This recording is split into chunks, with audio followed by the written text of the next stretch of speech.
Assalamualaikum warahmatullahi wabarakatuh. Sebelumnya perkenalkan, nama saya Habib Rizky Lubis.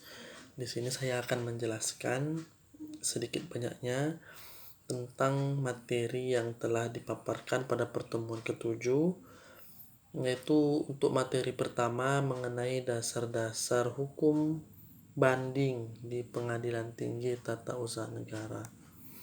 Nah, dalam upaya hukum banding di Pengadilan Tata Usaha Negara itu pada hakikatnya diatur di dalam pasal 122 Undang-Undang Nomor 5 Tahun 1986 tentang Peradilan Tata Usaha Negara. Nah, tujuan dari upaya hukum banding dalam undang-undang itu disebutkan adalah untuk memberikan keadilan di antara kedua belah pihak, baik dari si penggugat maupun si tergugat. Nah, sebab pasal ini memberikan keadilan yang sama pada setiap pihak yang bersengketa. Itulah tujuan dari adanya upaya hukum banding ini. Tenggang waktu untuk pengajuan upaya hukum banding ini adalah 14 hari setelah putusan pengadilan di Pengadilan Tata Usaha Negara itu diberitahukan kepada mereka secara sah. Nah, ada beberapa putusan Pengadilan Tata Usaha Negara yang tidak dapat diajukan dalam upaya hukum banding.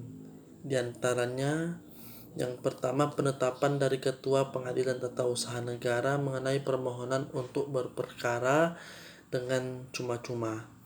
Lalu kemudian yang kedua adalah penetapan dismisal dari Ketua Pengadilan Tata Usaha Negara. Lalu yang ketiga adalah putusan Pengadilan Tata Usaha Negara terhadap perlawanan yang diajukan oleh penggugat atas penetapan dismisal. Dan yang keempat adalah putusan pengadilan mengenai gugatan perlawanan pihak ketiga sebelum pelaksanaan putusan yang berkekuatan hukum tetap atau inkrah. Lalu adapun dalam pemeriksaan di Pengadilan Tinggi Tata Usaha Negara dalam upaya hukum banding itu ada berkas-berkas yang diperiksa.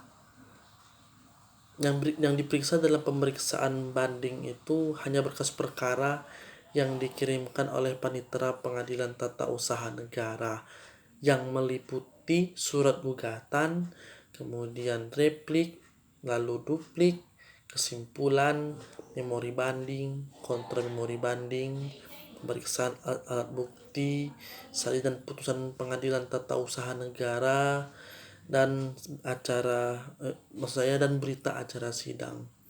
Lalu kemudian surat-surat lain yang bersangkutan dalam berkas perkara. Mungkin itu saja sedikit banyaknya pemaparan dari saya untuk materi pertama pada pertemuan ketujuh ini. Saya mohon maaf apabila ada kekurangan ataupun kesalahan dalam penyampaian saya pada kali ini. Saya sudahi, wabillahi taufiq wal hidayah. Wassalamualaikum warahmatullahi wabarakatuh.